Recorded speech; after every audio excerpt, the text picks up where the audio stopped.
వరుసన queue పెట్టి. ఎంత దుర్మార్గం నాకు అర్థం కానా. It is a completely failure of కూటమి ప్రభుత్వం. మనోహర్ గారు పూర్తిగా ఫెయిల్ అయిపోయారు.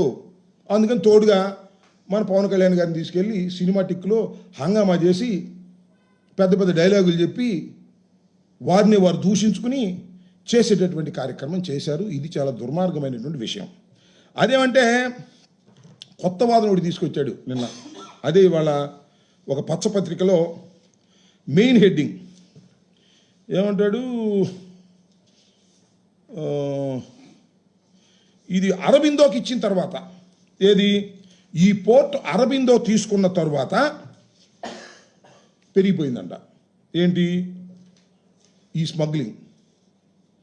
అరబిందో తీసుకుంది యాంకర్ పోర్ట్ కాదు, యాంకరేజ్ పోర్ట్ కాదు, కాకినాడ డీప్ సీ పోర్ట్.